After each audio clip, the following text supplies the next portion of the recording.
Hello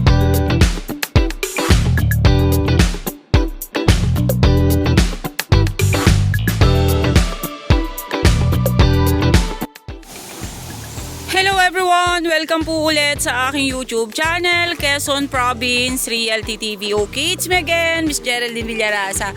Okay po, meron na naman po akong iba-vlog na property. Dito naman po ito sa Pasay del Gallego, Camarines. Or ano po, napakalapit lang po nito sa Tagkawayan, Quezon. Almost 2 kilometers lang po ang layo niya. Then ito naman po ang property ay along Barangay Road. Then mula po doon sa National Highway or doon sa Andaya Highway hanggang dito po sa Tayokong ito, dito sa property mismo is nasa 100 meters po ang layo niya. Yan pong natututukan na yan ng aking camera, yan po yung Barangay Road. Cemented road na po talaga siya. Ano po? Then, medyo lang po paahon lang po yung kalsada. Dito po sa side na to, ito pong sa may kawayan na yan. Medyo lang po siya talaga papunta dito. Medyo po matarik. Ano po, pero siya po ay cemented road. Okay po, tara po at iikutin po natin ang 1.3 hectares ng Del Gallego, Camarines Sur. Okay, ito na po yung start ng property. Ayan, yung malaking kahoy na yan, kasama na po yan. Then, dito po sa kabilang side na to. Nandito po sa kabilang side na to ang kalakihan. Ayan, may makikita na po tayong sampalok dyan sa side na yan. Then, ayan po, paahon po talaga siya. Pero simentado po yung kalsada niya. Ano po? Dito naman po sa kabilang side na meron pa po dyang nahagip, pero kaunti lang po ang nahagip dyan. Ang karamihan lang po ay dito sa kabilang side.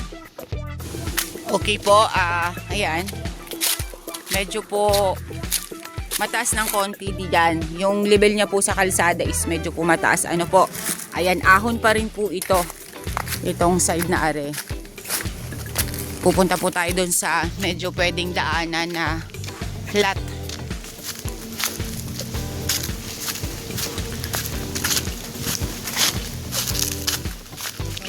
Ang ganda naman pala ng kalsada, ay lilinisin lang.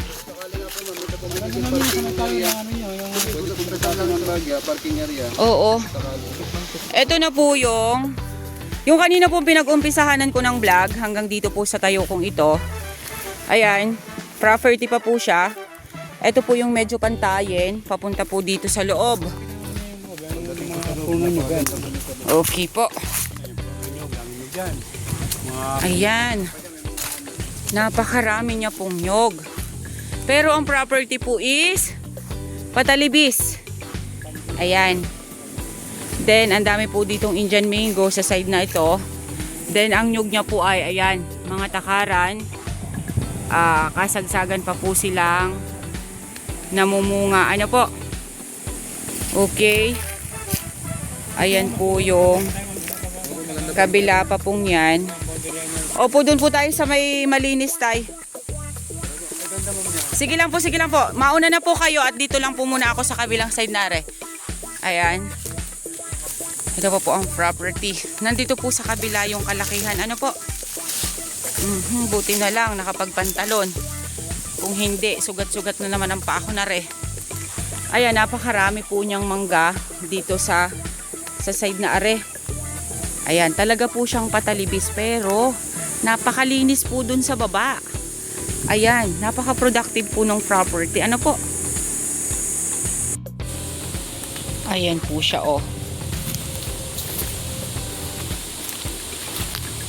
Talibis po talaga. Pero sabi ko nga po sa inyo, madalas ko nga po sa inyong banggitin, pagka po ganitong talibis, maganda rin po siya doon sa mga may nyugan. Kasi pagka po nangawit ng nyog or nag-harvest ng nyog, ang bagsak po ng nyog ay lahat po ay papunta dun sa baba. Kaya hindi po tayo kumbaga less sa pagod or less sa trabaho kasi isang bagsak na lang po yung nyug. Papunta po siya doon, gigilong po siya pababa. Ano po? Ayan, napakarami po niyang fruit bearings dito sa loob.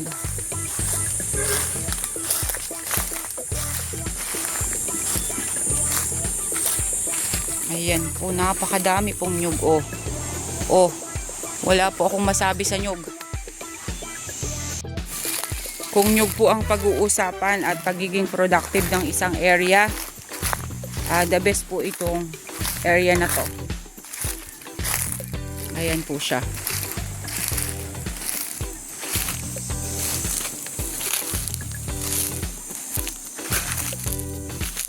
Daming laglagan ng Indian mango, oh.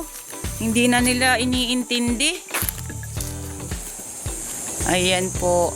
Then ayun, meron pa rin po dong sampalok sa kabilang side na yon. Napakarami po niyang nyug, promise. Pero meron na rin po siyang mga matatayog na nyog.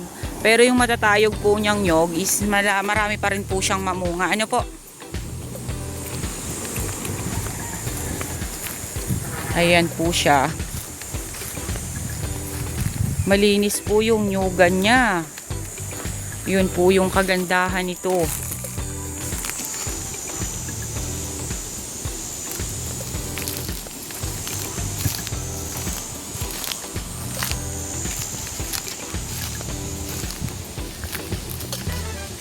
Wala po akong masabi sa property. Ano po?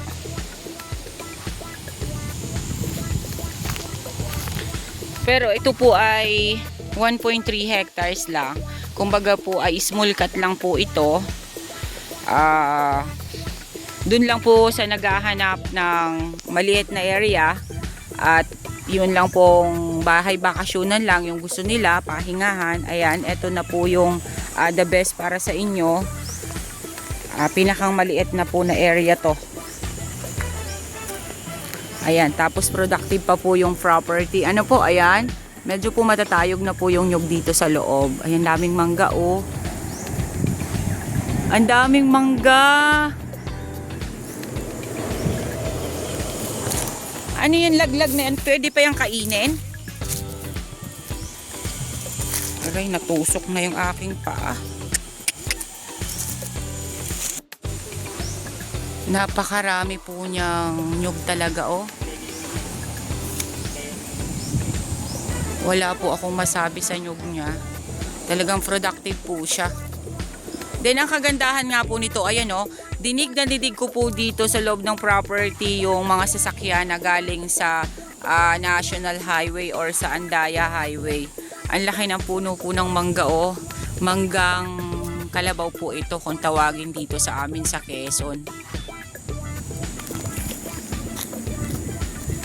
Sugat na naman ang paa ko. Nadali ako ng kahoy.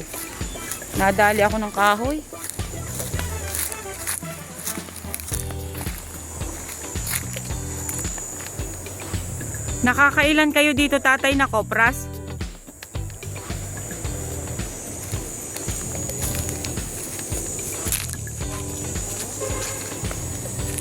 Napakarami po niyang puno ng mangga.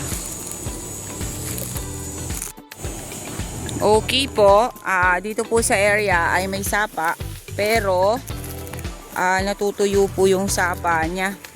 Pag tag-ulan lang po siya, merong tubig. Talaga ngayon po kasi ay wala po tayong makukuhang sapa ngayon. Bihira po yung may sapa talaga ngayon na may tubig.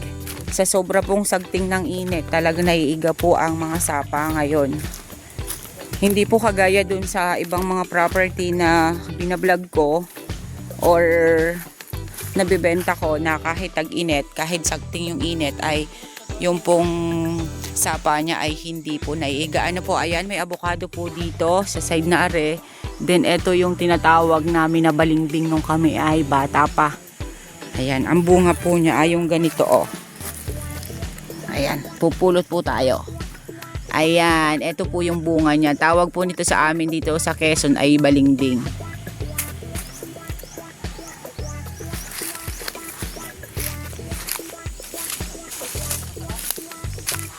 Okay.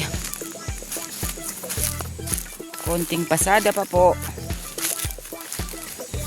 Lamang po talaga sa kanya yung talibis, ano po. Pero meron din naman po siyang pantayin dito sa may baba.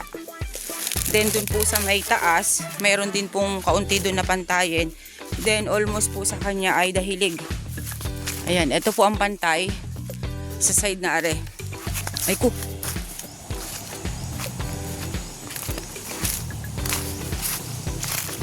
Ayan, ito po yung sapa niya na naiiga. Iga po talaga siya, oh. Ayan po, oh, wala po talagang katubig-tubig. Pasensya na po. Talagang hindi naman po natin mapipilit yung sapa na bumuga ng tubig kasi sa sobra po talagang init ng panahon ngayon sa amin dito sa probinsya. Okay guys, sabihin nyo na po ang property namin. Dito po ito sa Pasay del Gallego, Camarines Sur, 1.3 hectares along Barangay Road. Then mula po doon sa National Highway or doon sa Andaya Highway ay nasa 100 meters lang po ang layo niya. Kita nyo naman po kanina sa video ko na yung pong Barangay Road sementado po talaga siya. Then napakarami po niyang nyog. Ang dami po niyang fruit bearings dito sa loob ng property. Then medyo nga po talibes. Sabi ko po sa inyo, mas lamang po sa kanya is talibes. Then yung pong kalsada nga na mula po doon sa National Highway or Sandaya Highway, may part po siya na medyo po talaga matarek or mataas. Pero ang kagandahan naman po niya is sementado po yung Barangay Road. Ano po? Then ang source po ng tubig is sapa, pero yung sapa po ay natutuyo. Napakarami po niyang nyog. Meron pong hagip doon sa kabilang side. Tapos mas kalakihan po dito sa inikutan kong to. Ayan, meron pa rin pong langka doon at may 2 puno po pala ng avocado dito po sa area. Ano po? Then may kakao. Yan po ang nakita kong fruit bearings at saka mga mangga. Okay po, once again po ako po ulit ang inyong site locator, si Miss Geraldine Villarasa. Muli po ako maglalambing. Pa-like and share po ng aking mga vlog and pa-subscribe na rin po ng aking YouTube channel, Quezon Province Realty TV. Okay po, thank you po for watching!